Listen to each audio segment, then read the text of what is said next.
En el marco de las celebraciones del Bicentenario, nos encontramos el camino a las elecciones presidenciales 2022.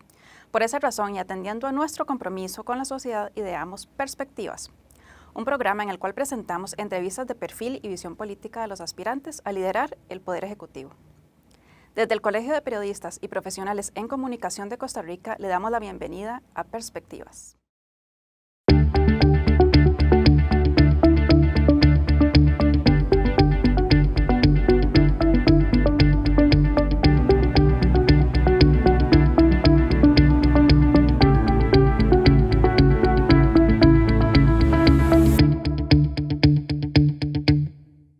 Hola, Perspectivas Democracia Bicentenaria, un esfuerzo del Colegio de Periodistas y Profesionales en Comunicación junto con el proyecto Ciudadano Voto CR, tratando de ir a las casas, a las oficinas de cada uno de los candidatos y candidatas hacia la presidencia de la República para conocerles su perfil profesional y por supuesto también su ideario.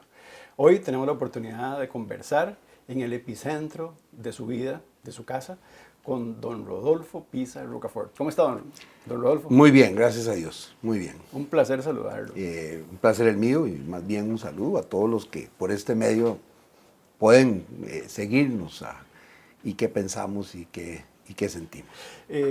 Un 12 de agosto, don Rodolfo inició un camino que le ha llevado a tamaño tiempo. Cuénteme cómo fue esa infancia y esa vivencia en casa.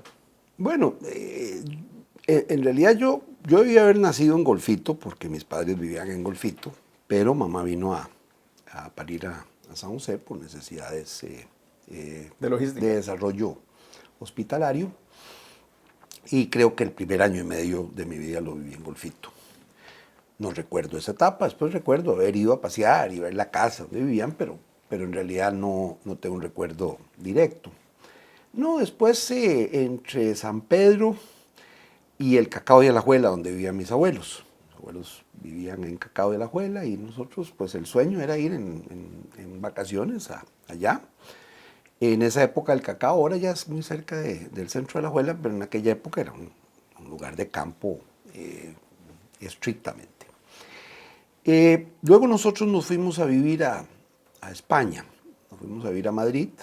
Mamá es madrileña, o era madrileña, se había casado con papá cuando estudió el doctorado en Madrid, y papá fue profesor invitado a la universidad, ahora Complutense. Él había estudiado en la Universidad Central, pero no se llamaba todavía Complutense, y nos tocó vivir de niños ahí, en mi caso cerca de 2 años. Había vivido también un año de niño en Madrid.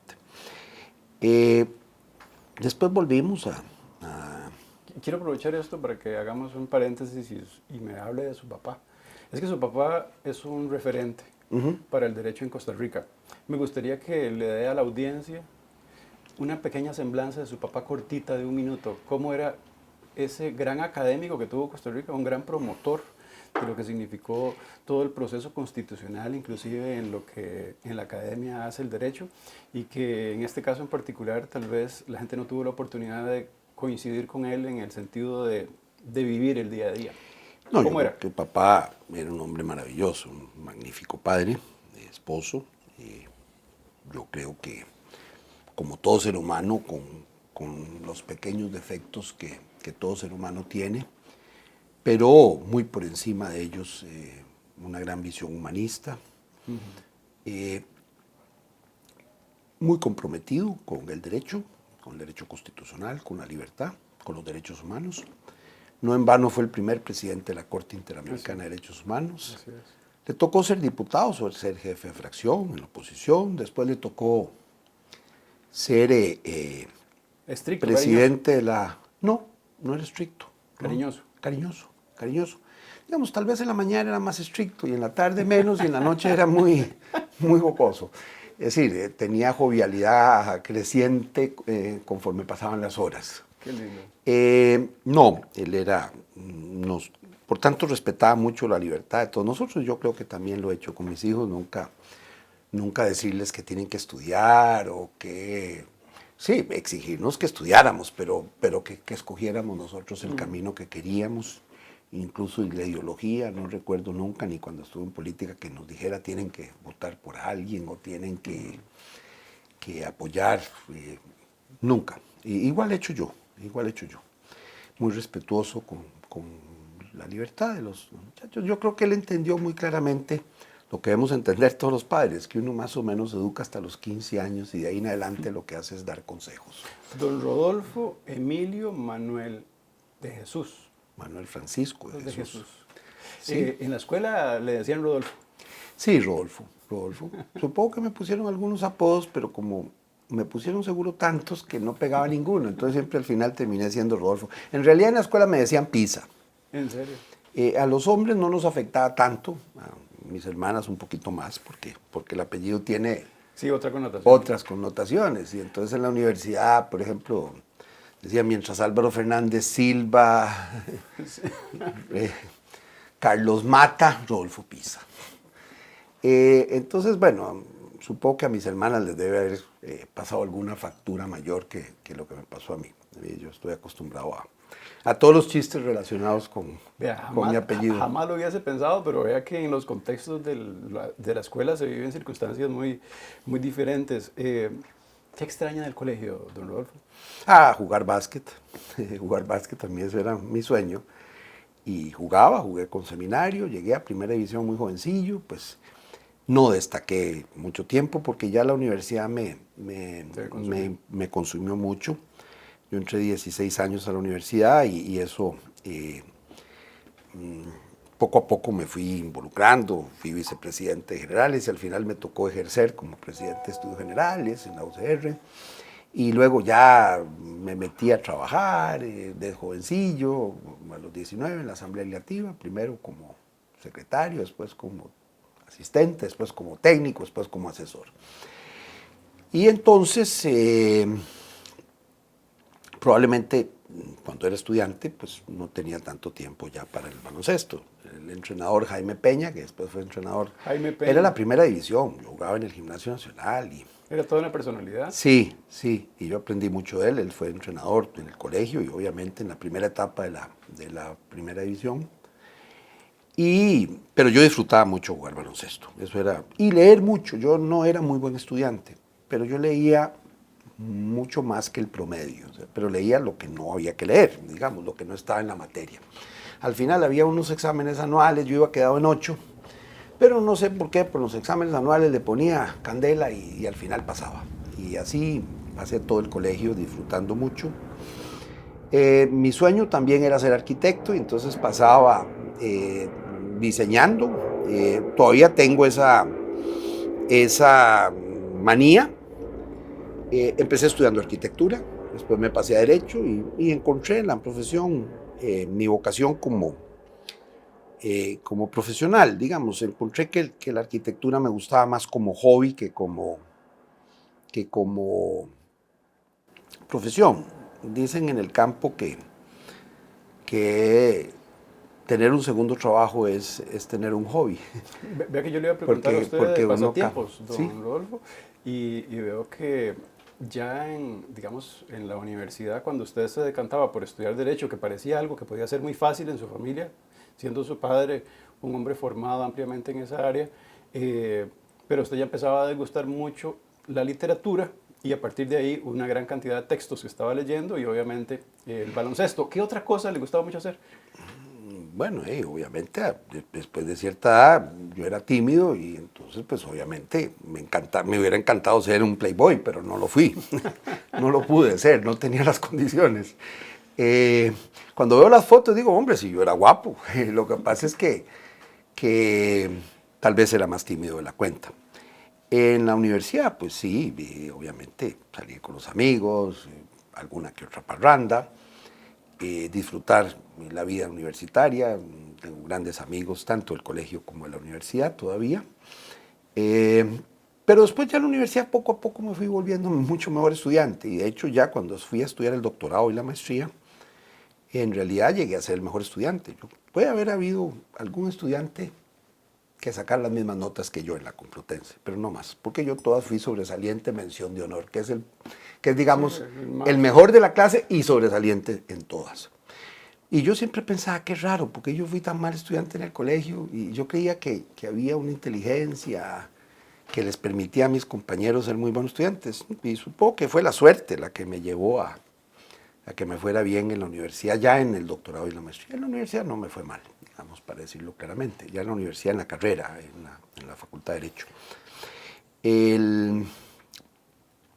Pero después me fue un poco mejor, digamos, académicamente hablando. Siempre me gustó escribir, siempre me gustó. Yo hice, cuando era presidente de Estudios Generales, hice un concurso literario, el primer concurso literario que se hizo, muy, muy completo. Puse en el jurado a Constantino Láscaris, el de ensayo. Me acuerdo que Isaac Felipe Azofeifa era el del jurado de poesía. Y entonces le puse, había de dibujo y también encontré. Sí, mucha gente no sabe que usted escribe cuentos, que se ha dedicado también a la novela, aparte de toda una trayectoria ya con muchos textos alrededor de su formación profesional. Don Rodolfo, ¿sabe qué me llama mucho la atención? Que luego usted empieza a llevar también su vida profesional, formándose académicamente junto con la familia. Cuénteme un poco cómo era ese panorama. Muy bien, yo me casé tan pronto me gradué. Era lo que se estilaba en esos tiempos. Me fui a hacer el doctorado. En la casa no había dinero.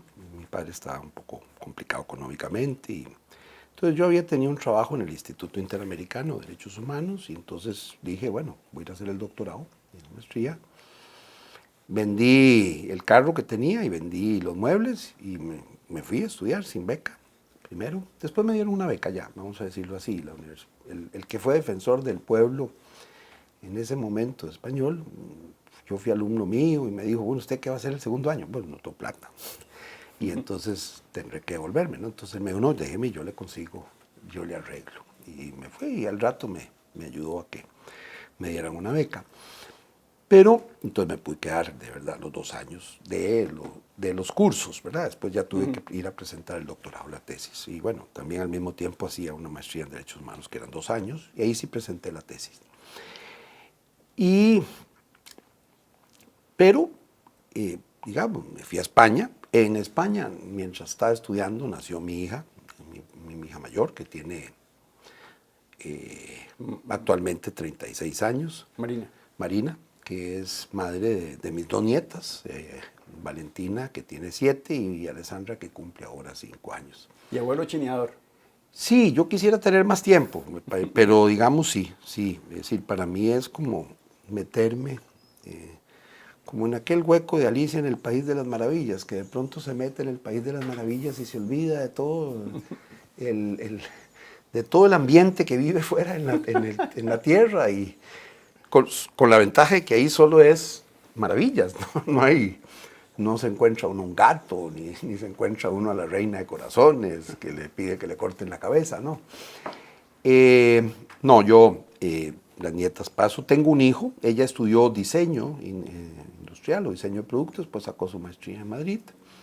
Está casada con un abogado, Federico Altamura. Mi hijo Rodolfo es arquitecto, él sí cumplió, y él de verdad yo creo que es un gran arquitecto. Le va bien como arquitecto, y le va bien, tiene una pequeña empresa constructora con un compañero ingeniero civil, y les ha ido bien, han hecho mucho trabajo ahí en las zonas francas, remodelando edificios, y han convertido muchas casas en restaurantes y cosas de ese tipo, y digamos locales comerciales, y algunas casas que a alguna le ha ido bien en alguna revista por diseño.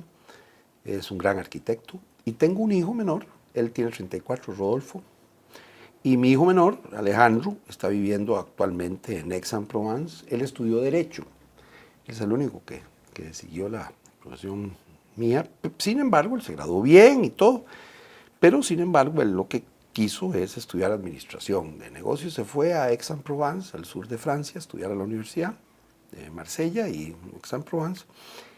Y bueno, terminó su maestría y actualmente está ya trabajando. Él dijo que quería pulir, porque la maestría originalmente era en inglés, pero él quería pulir bien el francés, entonces llevó ya los siguientes cursos, los llevó más en francés, y ahí está contento. a mí me hace mucha falta. Tengo la suerte de que ahora la tecnología me permite hablar con ellos. Y tenerlo más cerca. Pero tuve una época difícil, digamos. Yo pasé un año fuera de ver físicamente a los hijos por la pandemia. Estaba en Washington, casi me mandaron a la casa el 13 de marzo y tuve que trabajar en teletrabajo, como casi todos los costarricenses. Lo cual no es tan fácil en invierno, porque el apartamento era pequeño y entonces, por dicha tenía un cuarto extra y ahí puse mi oficina. Pero un momento muy duro porque vivir en esas circunstancias, en un país que además estaba viviendo la pandemia de una manera muy, muy intensa. Sí, digamos que habían cosas, ventajas y desventajas. Ahí en los países, en casi ningún país tuvieron restricción vehicular. Lo que tenían era restricción de actividades, pero no vehicular. Entonces, por lo menos uno se montaba en el carro y iba a ver el campo, digamos, en el carro, y eso tenía su ventaja, digamos, para oxigenarse y de pronto ver la nieve, si era en invierno, o ver el campo. Pero digamos que lo más duro es no ver solo estar con mi esposa y no ver a... No pudo disfrutar Washington, de cierta manera. Sí lo pude disfrutar, porque realmente, digamos, antes de eso había estado 9 meses y después ya en los últimos meses también ya abrieron bastante. De este año, ya en este año, sí, cuando empezó la vacunación masiva, realmente se abrió prácticamente todo, hasta los estadios. Pero digamos, yo tampoco es que fui a los estadios después. Recuerdo haber ido un poco con un hijo mío que me fue a visitar, el que vive en Francia, que me fue a visitar, que pudimos ir a ver un partido de básquet ahí con Alejandro. Y digamos, una semana después, él se fue antes de eso y una semana después cerraron, o 10 días después cerraron todo ya no se pudo volver a ir al gimnasio, ni al estadio, ni nada, y que era una cosa que a mí me gusta y disfrutar. Don Rodolfo, yo quiero que la gente tenga una hoja de ruta también de toda su trayectoria también en la función pública, ¿verdad? Porque usted se caracterizó mucho por trabajar en derechos humanos en una etapa de su vida, y es tal vez la presidencia ejecutiva en la Caja la que le marca mucho, porque es a partir de ahí también que empieza a recorrerle de alguna manera una trayectoria como político en Costa Rica. Luego viene la magistratura también, pero quiero que me comente un poco cómo fue esa vivencia dentro de lo que significó tal vez una de las instituciones más importantes del país. Bueno, obviamente la Caja tiene un significado no solo para los costarricenses, para la vida social de nuestro país y la propia democracia, sino, obviamente, en mi caso, los 4 años que pasé al frente de la institución. Yo he estado en la función pública y en la función privada y en los dos me he sentido cómodo, ¿verdad? Empecé trabajando en la Asamblea Legislativa, llegué hasta ser asesor, después trabajé en el Instituto Interamericano de Derechos Humanos, después tuve mi bufete y la universidad, ahí fui vicerrector y canciller de la Universidad Autónoma de Centroamérica en los años 80, muy jovencillo, tenía 27, 28 años cuando me tocó esas funciones. Luego empecé, por lo menos, después me tocó ser embajador alterno en Naciones Unidas en Nueva York. Volví como director de Reforma del Estado un par de años. Volví otra vez al bufete y a la universidad, estudios de posgrado sobre todo, ya en esa época. Después acepté ser presidente ejecutivo de la Caja Costarricense del Seguro Social. Digamos que en política me había tocado presentar el programa de gobierno en el año 94. Eso es cierto. No sé por qué, porque tendría 30 y tantos, 34, 35 años. ¿Por qué me escogieron a mí para presentar el programa de gobierno? No tengo mucha idea. Yo llegué muy joven a la Caja, a la presidencia de la Caja, de 39 años. Bueno, ahora lo veo muy joven, no digo que lo fuera necesariamente. Y luego me tocó 4 años ahí intensos. Después de eso, estuve un tiempo secretario de Planes y Programas por un año, pero después me retiré de la vida política, de la vida pública. Me tocó dirigir un proyecto de derechos laborales en Centroamérica y República Dominicana, entonces tenía que viajar a los 7 países, bueno, los 6 además de Costa Rica. Estuve 8 años en eso, muy contento.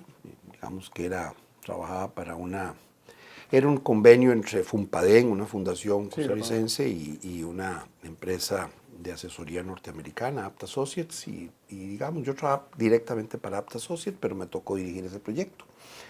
Y teníamos oficinas en cada uno de los 7 países. Trabajamos con sindicatos, con cámaras y con gobiernos. La verdad que trabajamos muy bien con distintos gobiernos, cambiaban los gobiernos y creo que con todos hicimos bien. Siempre fue muy bien calificado el proyecto, en todas las evaluaciones. seguramente a pesar mío, pero en todo caso, como director, eso me alegraba mucho. Luego, estando en ese periodo, acepté ser ya magistrado suplente, pero como por 2 años tenía poco tiempo, solo que las vacaciones cogía 15 días de ejercicio de sustitución. Pero ya fuera del proyecto, cuando había terminado el proyecto, y estando en la actividad privada como abogado, me tocó, y académica, me tocó ejercer de magistrado 6 meses, digamos de enero a junio, y entonces ser magistrado, y creo que debo haber redactado más de 1000 sentencias y por lo menos 100 votos salvados. Y luego participar en otras 7000 sentencias.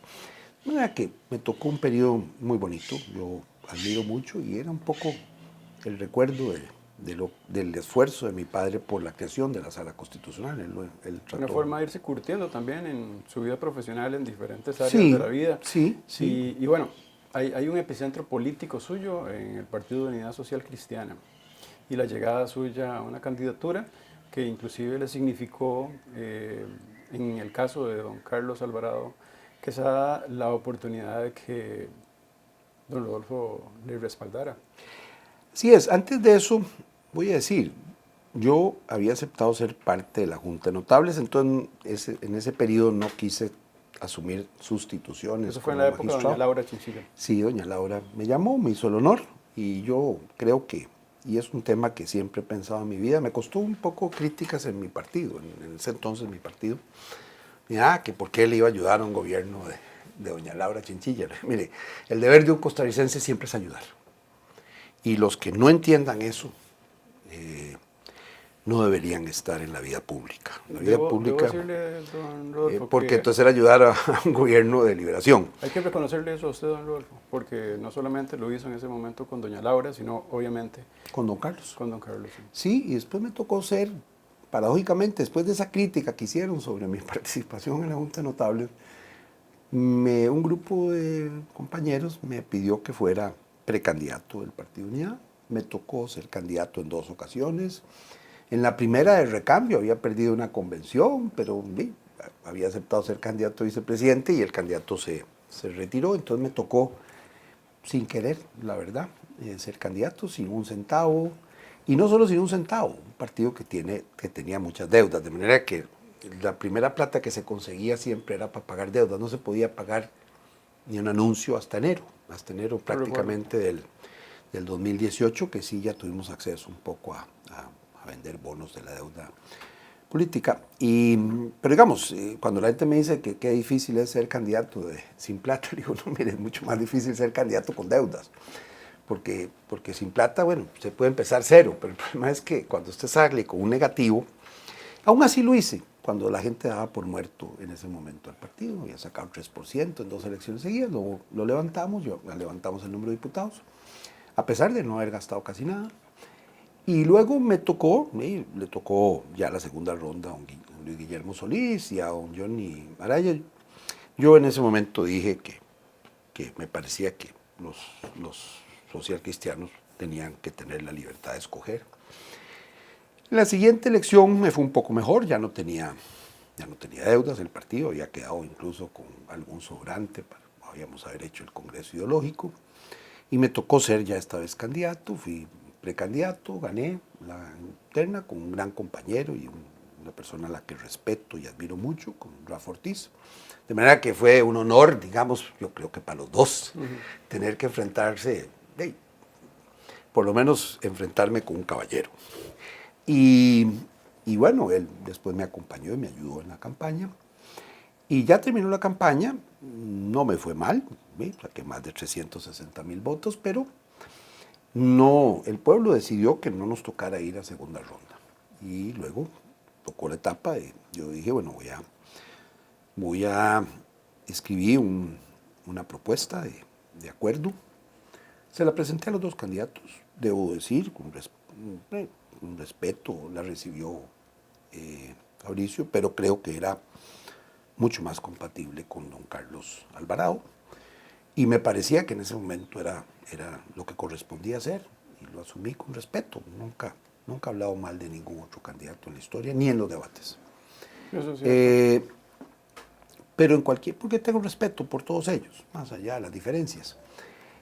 Y entonces me tocó darle el apoyo a don Carlos y pedir el apoyo para don Carlos. Dije que en la vida más importante de saber de dónde venimos es hacia dónde queremos ir. Ese fue más o menos y que creo que eso es lo más importante, si podemos caminar juntos. Y la expresión no es mía, era de Juan XXIII. Juan XXIII una vez le preguntó un primer ministro italiano que cómo veía la situación inestable de política en Italia, y Juan XXIII le dijo, mire, vea a esos campesinos que vienen ahí caminando, iban en un tren.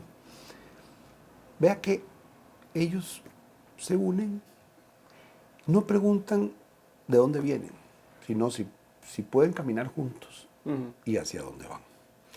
Entonces yo tengo esa tesis y bueno, el presidente después me pidió que lo ayudara en el gobierno. Yo le dije que solo lo ayudaría en la primera etapa, pues, lo dije transparentemente desde el inicio. Nadie le puso mucha atención a eso. En 1 de mayo, cuando ya tenía un año, volví a decir, mire, yo terminaré pronto, porque yo dije que solo le ayudaba en la primera etapa y creo que era esencial esa primera etapa. Había que sacar una ley de fortalecimiento de las finanzas públicas. El país llevaba 20 años sin poder sacar eso, se había paralizado en la sala constitucional, y había que tener la capacidad de sobrepasar ese proceso constitucional y además lograr los votos de distintas fracciones para sacar una ley que por un lado contenía el crecimiento del gasto y por otro lado mejoraba la recaudación. Su papel siempre fue muy importante, no solamente en ese gobierno, sino no me acuerdo inclusive en las participaciones que tuvo en los 1 de mayo, en la época de don Luis Guillermo.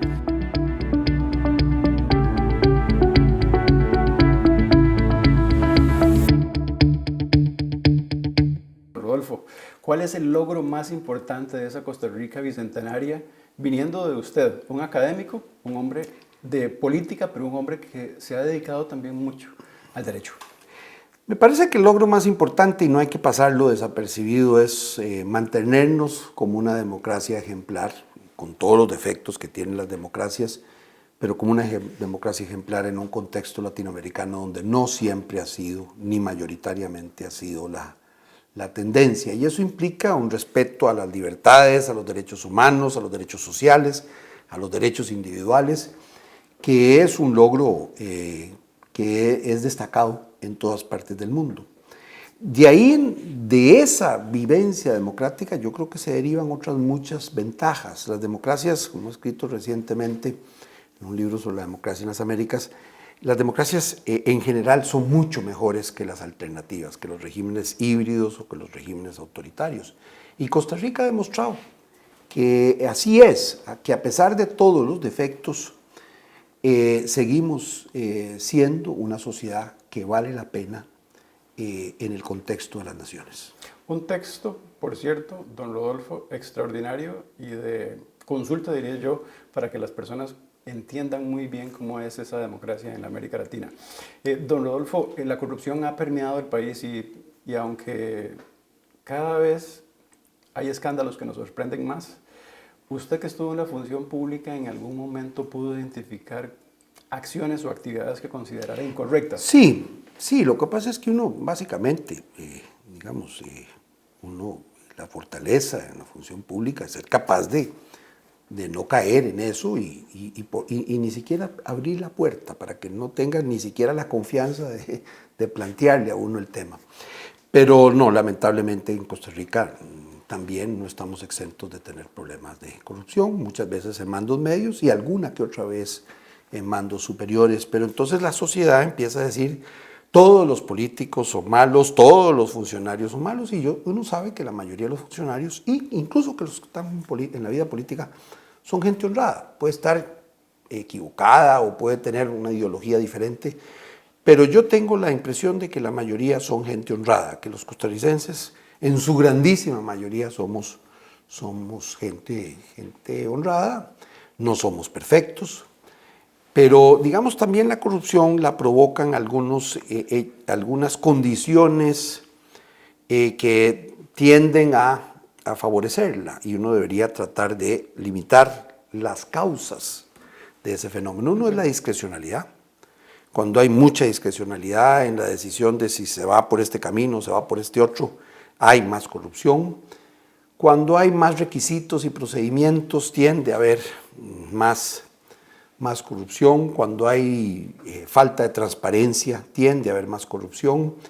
Cuando no hay legitimación plena para impugnar los hechos corruptos y denunciarlos, aunque en Costa Rica debo decir que los medios de comunicación han cumplido un papel pleno y libre, gracias a Dios, para enfrentar ese flagelo. En general sí, es un problema muy serio y yo digo, bueno, ahí la clave es qué es lo que permite enfrentarla mejor y cuando ocurre un hecho indebido, que los tribunales apliquen el peso de la ley. Eso tiene que ser. Don Rodolfo, usted vivió el epicentro de la crisis en gobierno.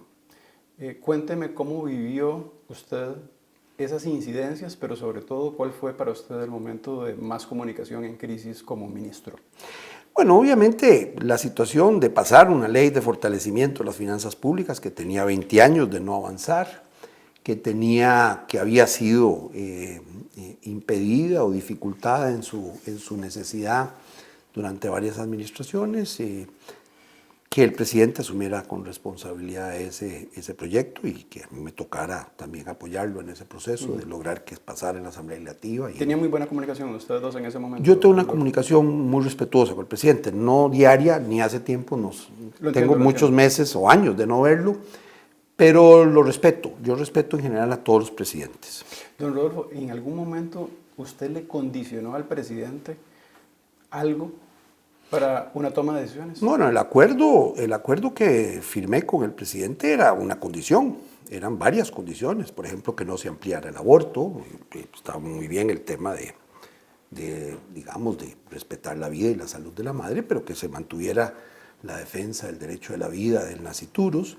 Por ejemplo, que en la ley de fortalecimiento de las finanzas públicas no se subiera del 13%, ahí estaba previsto porque habían dos partidos que querían subirlo al 15% o al 16%, digamos que se mantuviera en 13%, que pasáramos de impuesto de venta al impuesto al valor agregado.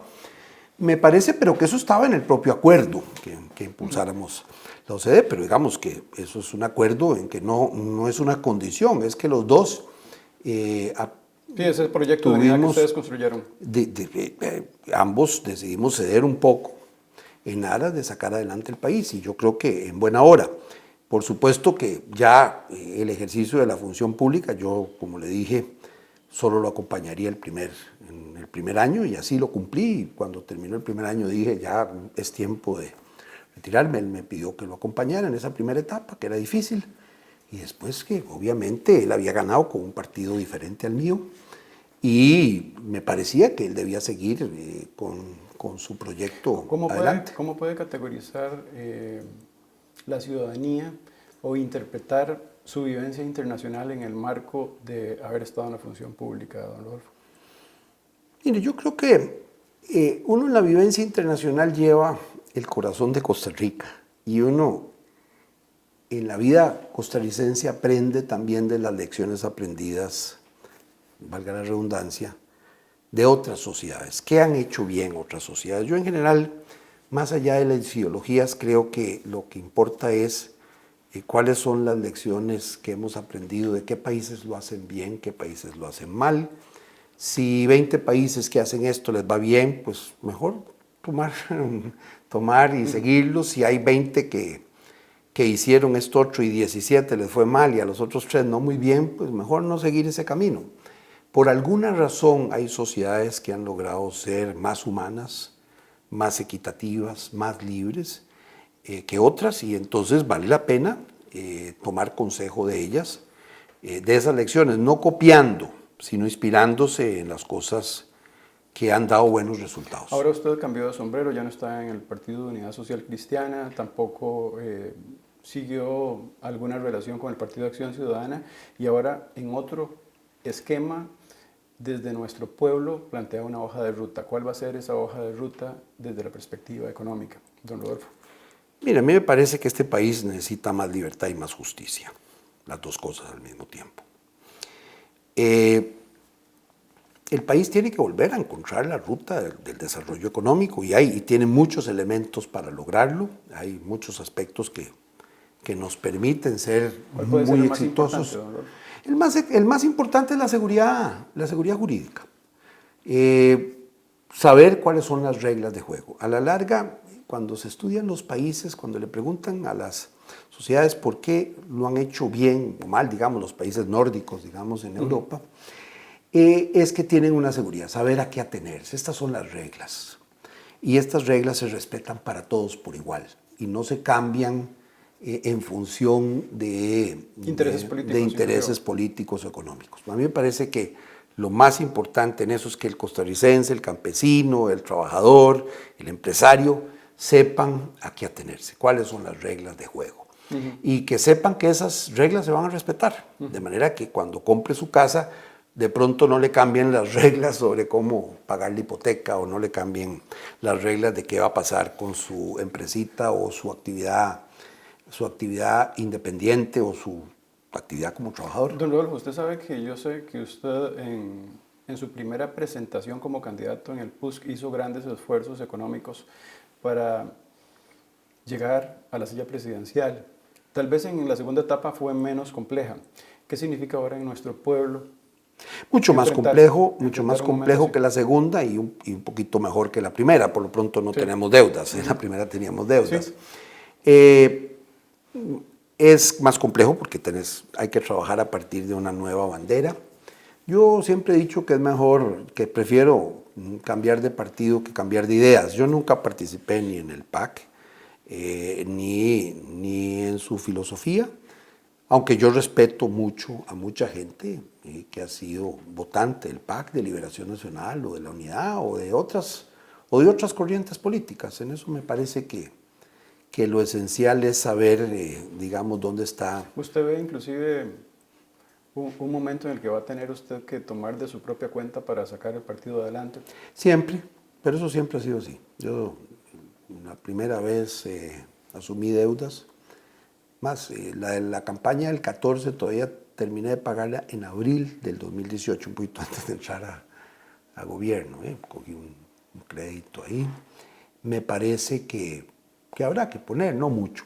Yo estoy preparado a hacer una campaña con 5 millones de pesos o con 500, si las circunstancias me lo permiten. Yo me preparo para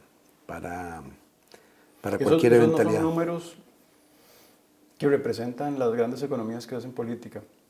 No, hay una ventaja ahora. Primero, que no hay grandes manifestaciones y eso pues aligera un poco el costo. Segundo lugar, hay muchas opciones de dar a conocer el pensamiento sin necesidad de gastar tanto dinero como en el pasado. Pero efectivamente siempre hay alguna necesidad, pero yo espero que se pueda hacer, repito, yo no... Usted sabe que tenemos un panorama donde hay muchos partidos políticos y hay muchas personas que aspiran a esos cargos hacia la presidencia de la República. ¿Hay alguno que don Rodolfo diga definitivamente esta persona no es potable para el país? Bueno, yo prefiero no hablar de los demás, yo prefiero hablar de mí mismo y de lo que el país necesita. Y usted sabe que estamos a las puertas de que definitivamente exista o se dé una segunda ronda. En esa segunda ronda, ¿usted estaría dispuesto o siente compatibilidad con algún partido? Yo creo que hay muchas compatibilidades con personas. Al final habrá que entender que si el pueblo no quiere darme el voto en la primera ronda, pues habrá que porque usted estuvo muy cerca buscar. De la presidencia. Así es. Si no me da el voto, pues habrá que entender el momento histórico. Hay gente que dice que don Carlos Alvarado Quesada no hubiese sido presidente sin su ayuda. Yo creo que hubiera sido presidente, pero de todas maneras me alegra haber ayudado a que en ese momento el país, creo que era, en ese momento había que tomar una decisión y el 60% de los costarricenses así lo entendió. El otro 40% pensó que era mejor otra opción. ¿La libertad de expresión, don no, la libertad, lo llevo muy rápido? No, obviamente. No, mire, yo creo en la libertad de expresión, incluso, especialmente para las cosas que no nos gustan. Es decir, creer en la libertad de expresión, como decía mi padre. Pero en la función pública es difícil porque los periodistas tenemos que ser de total transparencia y de acceso a esa información y en ocasiones ¿Existe algún tipo de discrecionalidad que afecte? Bueno, hay un tema que es la libertad de expresión y otra vez también la libertad de expresión del funcionario sobre las cuestiones públicas, digamos. Ahí hay que entender la libertad de expresión política institucional en todo sentido, ¿verdad? La libertad también. Es decir, esa libertad de expresión es para todos. ¿Se sintió incómodo alguna vez con algún medio? Pues supongo ¿O presionado? Que sí, siempre presionado, pero bueno, supongo que es parte de la vida, digamos, eso es parte de mi trabajo. Yo nunca me sentí incómodo a mí me tocaba salir a las conferencias de prensa después del Consejo de Gobierno, y créame que era entrar como a un paredón de fusilamiento. Pero digamos que yo creo que eso es parte de la vida democrática y que por tanto es necesaria. Don Rodolfo, esta opinión me gusta porque usted es una persona formada en el área. ¿Qué opina de la colegiatura obligatoria? Yo en general, a mí no me gustan mucho las colegiaturas obligatorias, lo digo con toda sinceridad. Me parece que es necesaria que haya organizaciones como el Colegio de Periodistas que eleven la calidad del periodismo, pero que para eso no se necesita una colegiatura obligatoria. ¿Cuál es el problema más grave que vive la Caja Costarricense del Seguro Social? ¿Sabe por qué se lo pregunto? Usted es una voz autorizada, usted fue presidente ejecutivo. Mire, yo creo que el problema más grave que va a vivir en los próximos meses no solo son el problema de los servicios y de las pensiones y los servicios de salud, sino también hay un problema económico. Es decir, ha llevado a un nivel de gasto que tarde o temprano, ¿verdad? Ser más estricto en el manejo y en la eficiencia institucional.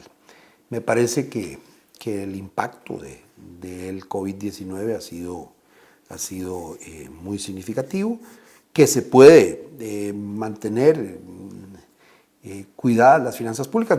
A mí me acusaban de tener superávit. Todos los años la recaudación subía 8, 9%. A mí tocó también impulsar la ley de protección al trabajador y pasarle en ese periodo y cambiar la ley constitutiva de la caja para que pudiera recaudar mejor, pero al mismo tiempo tratar de no aumentar las cuotas obrero-patronales, porque eso más bien pone una traba al desarrollo del empleo y aumenta la informalidad. Entonces ahí hay que buscar otras fórmulas para garantizar la solvencia económica. Una tiene que ver con cuidar los INCOs. Me parece que en mi época lo hicimos, siempre creció el gasto, pero el gasto crecía menos que lo que crecían los ingresos. Para guardar en situaciones de emergencia, también eso es necesario. Uno en épocas buenas debe tener, como ya lo decía la Biblia, la época de las vacas flacas y las vacas gordas. En la época de las vacas gordas uno tiene que cuidar fondos y guardar unos fondos para la época en que se enfrenten en situaciones más difíciles. Don Rodolfo, usted me sirvió la mesa para un tema que me parece que es primordial, la demografía de la vejez. ¿Cómo poder enfrentar esa realidad ante un panorama en el que las pensiones pueden ser insostenibles, don Rodolfo?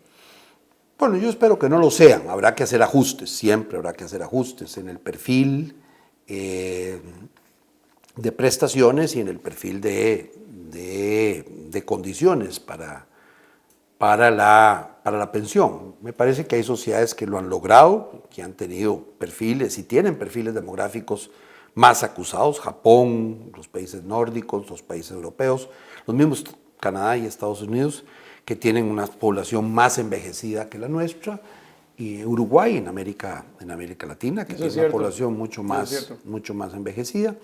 Y bueno, han experimentado fórmulas intermedias, digamos, fórmulas que se plantearon en la Ley de Protección al Trabajador, por ejemplo, la fórmula de un segundo pilar, como existe, que en realidad se tomó un poco del modelo sueco, de tener un monitoreado de lo que significará su plan de gobierno, ¿no?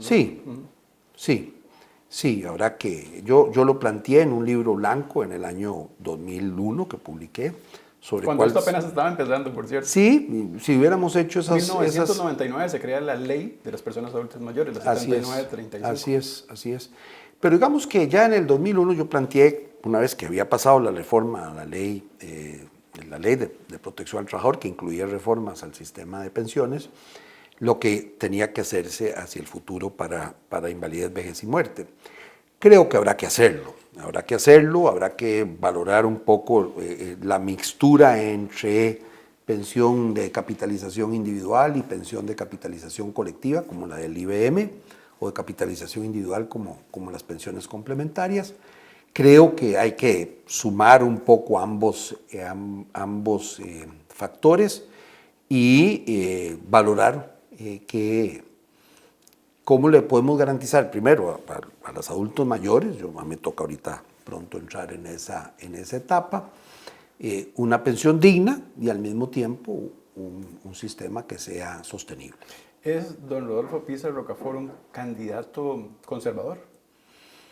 Bueno, para algunos socialistas soy conservador. Para algunos conservadores soy muy liberal o más social.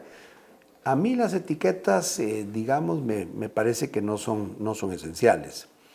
Yo creo en la economía social de mercado, creo en la libertad, creo en la justicia, creo que hay unas experiencias que sirven de ejemplo para poder enfrentar problemas de las sociedades contemporáneas y que más allá de las ideologías,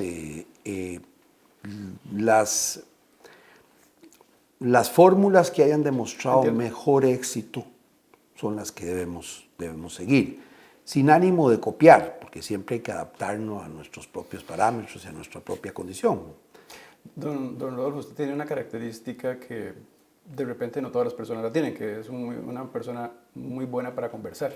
En los debates usted tuvo la característica de saberlos aderezar. Inclusive recuerdo, esto es una curiosidad periodística, recuerdo cuando usted sacó un enjuague bucal. Un enjuague bucal. ¿Eso lo ideó usted? ¿Se lo sacó de ahí de la manga? Yo lo andaba yo lo andaba en el saco. ¿Se le ocurrió ahí en el momento? ¿Fue algo espontáneo suyo? Hay algo que se me ocurrió bastante en el momento, digo, porque me parece que ya que lo andaba ahí, pues entonces me parece que hay un momento que dice, mire, yo no ataco a nadie y usted nunca va a encontrar ningún debate en que yo ataque a ningún otro candidato ni a ninguna otra persona. Me parece que eso no es propio de la vida política. Uno tiene que demostrar que uno es mejor, pero no porque los otros son malos, sino porque uno es aún mejor. Yo sí, obviamente sé defenderme. En algún momento tuve que decir que no se mintiera sobre... Porque si yo no decía eso, quedaba en el ambiente, quedaba ahí la duda de tal vez si el caballo no era era una persona que estaba acusada. Si usted no para en ese momento así dramáticamente, queda en ese ambiente. Y entonces a nadie se le hubiera ocurrido ir a preguntarle al día siguiente de quién era, ¿verdad? Era, como yo dije, el caballo era don Pedro Sánchez, que lamentablemente se murió, gran amigo, se murió de cáncer. Don Rodolfo, hay algunos temas que de repente son de mucho interés de la gente. ¿Legalización de la marihuana? Me parece que no tiene sentido meter a la cárcel a un muchacho por fumarse un purito de marihuana, o si se quiere fumar un hot dog, pues es un problema de él, digamos, mientras no le haga daño a nadie más, no le veo ningún problema. Aborto yo creo que no se debe ampliar, me parece que, digamos, siempre la defensa de la vida y la salud de la madre, pero la defensa y la vida del niño que está en el vientre materno. Eutanasia. Eutanasia hay dos criterios. Uno, cuando la decisión la toma el propio participante, entonces a mí me parece que al final, si una persona de una manera u de otra quiere suicidarse, pues es un tema de decisión personal. El problema con la eutanasia es cuando una tercera persona toma decisión por un enfermo que está en una cama, y yo creo que ese derecho no lo tenemos como terceros, salvo que sea decisión de la propia persona. Pero la mayoría de los casos que se han planteado son cuando una tercera persona quiere decidir sobre la vida de la persona que está, pues, en un estado terminal. Hay tres explotaciones muy controversiales en el país. Una es el petróleo. Eso yo creo que deberíamos llevarlo a referendo, sinceramente. Que el pueblo costarricense decida cuáles son las ventajas y las desventajas, y el gobierno permitir un diálogo sobre ese tema, permitir las opiniones, no tomar partido, sino que dejar que sea el propio pueblo el que valore cuáles son las ventajas y cuáles son sus desventajas. ¿El gas natural? Igual. ¿El oro? El oro, igual.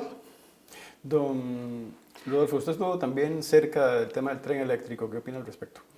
Me parece que el tren eléctrico hay que avanzarlo, no al ritmo que se quería, porque está la situación económica, no permite una inversión de esa magnitud en este momento, pero se puede empezar por una primera etapa, como siempre ha sido. Yo defendí más bien sobre todo el metro como complemento del tren, pero digamos que se pueden ir paso a paso, no tiene que ser de la noche a la mañana que se construya ni toda la vía del tren ni toda la vía del metro. Al final, los primeros metros en el mundo empezaron con rutas de 2,5 kilómetros o 5. Bueno, en este momento yo creo que podríamos mejorar la ruta del tren sin tener que invertir esa cantidad de dinero poco a poco. Es decir, me parece que una administración puede avanzar, la siguiente puede avanzar un poco más y la siguiente, y tener un plan de manera que en 20 años podamos tener de verdad una red muy completa. Pero ya por lo pronto sentir que en 4 años ya vamos mejorando. Muchas gracias, don Rodolfo, por garantizarnos un espacio donde usted pueda exponer sus ideas y podamos comprender desde el partido político que ahora es su casa, en el marco de una Costa Rica bicentenaria, cuáles podrían ser esas posibles soluciones país. Muchas gracias. Sí, bueno, como dije, prefiero cambiar de partido que cambiar de ideas, y las ideas las mantengo ajustadas a los tiempos y a lo que quieran los costarricenses. Vean, el trabajo lindo, maravilloso que hace el Colegio de Periodistas y Profesionales en Comunicación garantiza que estamos tratando con cada uno de los candidatos y candidatas hacia la presidencia de la República, presentárselos a ustedes en pantalla y contarles no solamente su perfil profesional y humano, sino por supuesto su ideario. Este es el caso de don Rodolfo Pizar Rocafort. Así que esperamos que ustedes sigan pendientes de este trabajo maravilloso que hacemos desde una institución tan importante para el país como lo es el Colegio de Periodistas y Profesionales en Comunicación. Hasta luego.